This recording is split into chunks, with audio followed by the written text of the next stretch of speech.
निगम की सामान्य सभा बैठक रखी गई। इस सभा में वन नेशन वन इलेक्शन को समर्थन के लिए यह बैठक रखी गई। एक सुझाव के लिए यह बैठक रखी गई जिसमें तमाम बीजेपी के सभी पार्षद मौजूद रहे, साथ ही जो कांग्रेस के पार्षद थे वो भी यहाँ पे मौजूद रहे, नेता प्रतिपक्ष भी मौजूद रहे और नेता प्रतिपक्ष ने थोड़ी देर बाद सभा से वॉकआउट भी कर लिया। आप इसका पूरा वीडियो भी देख सकते हैं। एक दिन में हो चाहे 10 दिन में हो या 100 दिन में हो, जहां जो दल मजबूत होगा उसका ही असर होगा।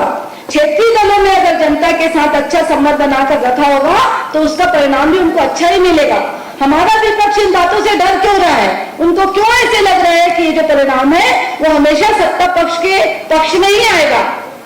माननीय अध्यक्ष महोदय, वन नेशन वन इलेक्शन, इसके हमारे पास बहुत छोटे छोटे फायदे हैं जो सबकी समझ में है कि हमारा पूरा वोटर लिस्ट एक हो जाएगा और सबका समय बचेगा।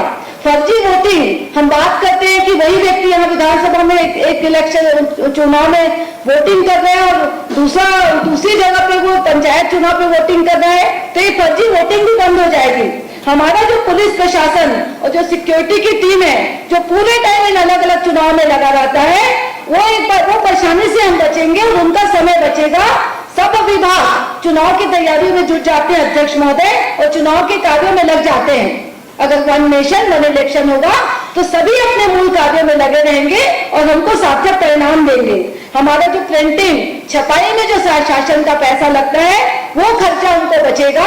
हमारे जो शहर में जब चुनाव होता है तो दूसरे स्थानों से, दूसरे प्रदेशों से जो टीम आती है उनके आवागमन का खर्चा, उनके रुकने की व्यवस्था में खर्च है वो हमारा बचेगा। और सबसे बड़ी बात, जो आदर्श आचार संहिता है वो एक बार ही लगेगी। कुछ और चीजें हैं जो मैं हमारी सत्ता पक्ष के साथियों से भी शेयर करना चाहूंगी कि 1951 से 1967 तक लोकसभा और विधानसभा चुनाव एक साथ हुए करते थे। हमारे विपक्षी साथी ने इस विषय में चर्चा भी की कि क्यों ये जरूरत आन पड़ी। माननीय अध्यक्ष महोदय, समय के साथ परिस्थितियां बदलती है। पहले परिस्थितियां कुछ और थी, अभी परिस्थितियां कुछ उठा पटक के चलने से यह क्रम टूट गया था। मगर माननीय नरेंद्र मोदी जी के नेतृत्व में आज फिर से जब देश विकास की नई ऊंचाइयों को छूने की तैयारी कर रहा है तब इस विचार को नया जीवन देने की जरूरत है। माननीय अध्यक्ष महोदय, मेरे सत्ता पक्ष के ही साथियों को मैं बताना चाहूंगी कि जब इसी विषय पर वन नेशन वन इलेक्शन पर उच्च स्तरीय समिति में नागरिकों की प्रतिक्रिया जाननी चाहिए तो इसमें 80% लोगों ने एक साथ चुनाव करने के लिए अपना समर्थन दिया है।